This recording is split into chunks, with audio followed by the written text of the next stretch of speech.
1992, Sony launches the MiniDisc, a brand new audio format, and on paper, it was everything people wanted. It was small, like a CD, but way more portable. It was recordable and rewritable, which CDs couldn't do at the time. It was more durable, better sound quality than cassette tapes. It had everything, and it completely, utterly failed. But here's the crazy part. The MiniDisc didn't fail because it was bad. It failed because Sony made every single wrong decision possible. And I mean every decision, from the DRM to the marketing to the timing. Sony sabotaged their own product so hard that even today, people who used MiniDiscs can't quite believe how badly the company screwed it up. In this video, I'm going to tell you the story of the MiniDisc, Sony's most technically impressive product and their most spectacular failure. And trust me, this one hurts to watch.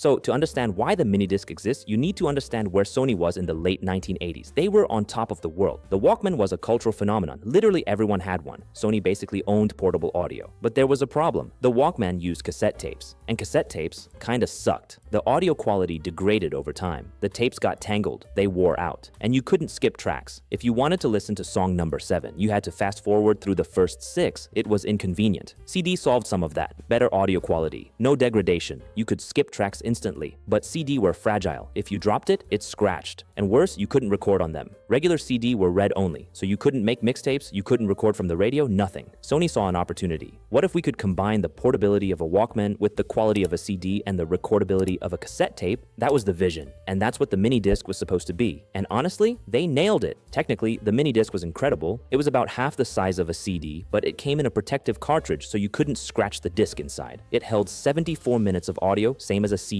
But unlike CD, you could record and re-record on it as many times as you wanted. It was basically the perfect format. So what went wrong? Okay, so here's where Sony starts shooting themselves in the foot. The MiniDisc used a compression format called ATRAC, Adaptive Transform Acoustic Coding, and the idea was simple. Compress the audio so you could fit more music on the disc without losing too much quality. In theory, ATRAC was fine. It worked. But Sony had a very specific problem. They were terrified of piracy. Absolutely terrified. Remember, this was the early 90s. The music industry was panicking about people copying CD. And Sony owned a music label, Sony Music Entertainment, so they had a vested interest in protecting music copyrights. So what did they do? They built DRM into the MiniDisc from day one. Digital rights management. Restrictions on how you could copy music. And these restrictions were brutal. First, you couldn't directly transfer a MiniDisc to another MiniDisc digitally. You could only do it in real time through analog recording. So if you wanted to copy a 74-minute MiniDisc, it would take 74 minutes, no shortcuts. Second, when you transferred music from your computer to a MiniDisc, Sony's software would limit how many times you could make copies. 3 copies. That's it. After that, the software would block you. Even if it was your music that you owned, Sony decided you could only copy it 3 times. And here's the worst part. ATRAC was proprietary. Only Sony devices could encode and decode it, which meant you were locked into Sony's ecosystem completely. You couldn't use other brands. You had to use Sony's software, Sony's players, Sony's everything. And people hated this, because at the same time, MP3 was becoming a thing, and MP3 didn't have any of these restrictions. You could copy MP3 files as many times as you wanted. You could play them on any device. There was no DRM, no artificial limits, nothing. So Sony created a technically superior format, and then made it so annoying to use that people just didn't bother. So the DRM was bad, but the timing was catastrophic.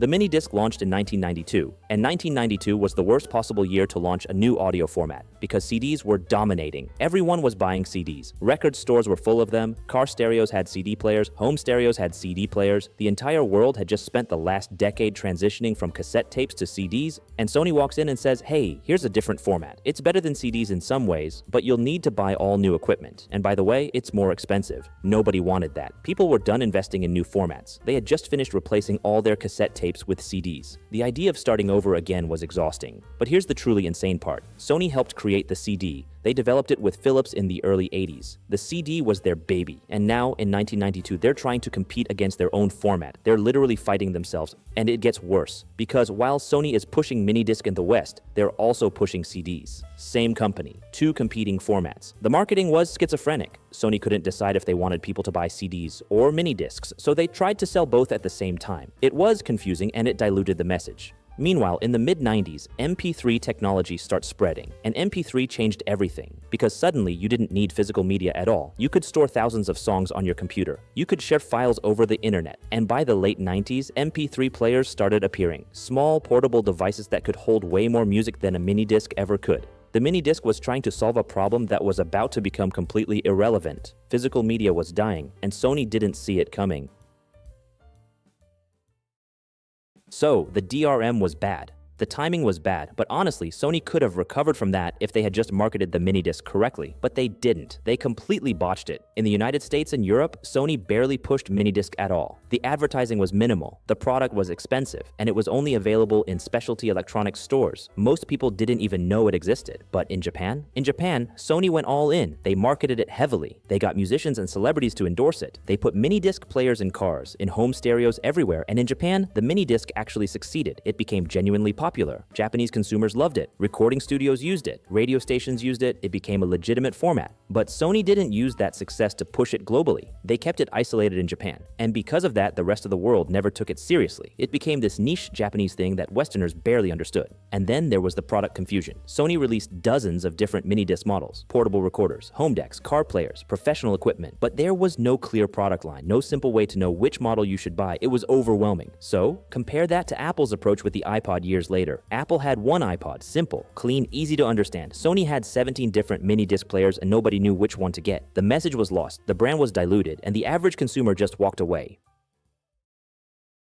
And here's something that almost nobody talks about. While Sony was fumbling the minidisc, another company on the other side of the gaming industry was quietly making a very similar bet. And it's worth pausing on this for a second. 2001, Nintendo launches the GameCube, and one of the first things people noticed was the disc. It wasn't a regular CD, it wasn't a DVD, it was this tiny, weird 8-centimeter disc, way smaller than normal. And people looked at it and thought, that looks kind of familiar. Now, to be completely accurate here, the GameCube disc was not a mini-disc. It wasn't Sony's format at all. Nintendo developed it with Panasonic based on a mini DVD type technology. Completely different format, completely different company, but here's where it gets interesting, because the philosophy behind it was almost identical to what Sony was trying to do with the mini-disc. Nintendo chose a small proprietary disc format for one very specific reason: piracy. Just like Sony built DRM into the minidisc because they were terrified of people copying music, Nintendo built a proprietary format so people couldn't copy games. DVD ripping was becoming easy in the early 2000s. Regular DVDs were extremely vulnerable, but these tiny GameCube discs, they couldn't be read by standard DVD drives. You needed special equipment just to load them. And just like Sony, Nintendo paid a price for that decision, because the GameCube era was when DVD really took off. People wanted a console that could also play their movies. The PlayStation 2 could do that. The Xbox could do that. The GameCube couldn't, deliberately. Nintendo looked at DVD playback and said no thank you, and the market punished them for it. The GameCube sold 21 million units. The PlayStation 2 sold 155 million. It wasn't even close. So you have two Japanese tech giants, Sony and Nintendo, both making the same fundamental choice at roughly the same time, both building small proprietary disc formats, both doing it to protect their content, and both watching that decision backfire in very different ways. Sony's minidisc died because the format never got mass adoption. Nintendo's GameCube discs technically worked in they prevented piracy, but the trade-off cost Nintendo the entire generation. Two companies, same fear, same solution, same result. The irony is that the one thing both Sony and Nintendo were most afraid of, losing control, is exactly what their overprotective decisions caused. They both lost control of their markets by holding on too tight.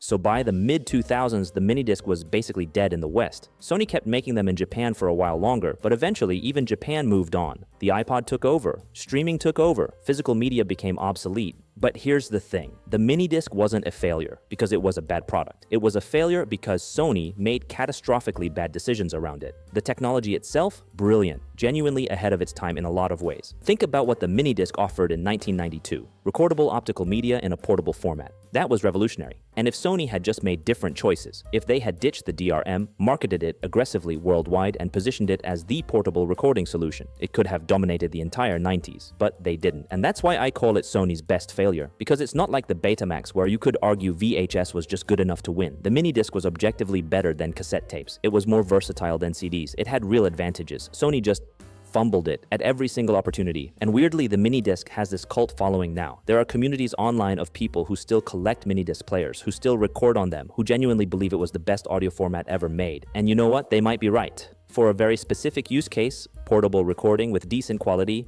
The MiniDisc was unmatched for like 15 years. Journalists used them, musicians used them for demos, podcasters in the early 2000s used them before digital recorders became cheap. It filled a niche, it just never became mainstream. And that's the tragedy. Sony built something genuinely innovative, and then they strangled it with their own hands. So there you go, the MiniDisc. Sony's best failure, a format that should have changed portable audio forever, but got buried under bad decisions, bad timing, and bad marketing. If you enjoyed this deep dive, make sure you hit that like button and subscribe. See you in the next video.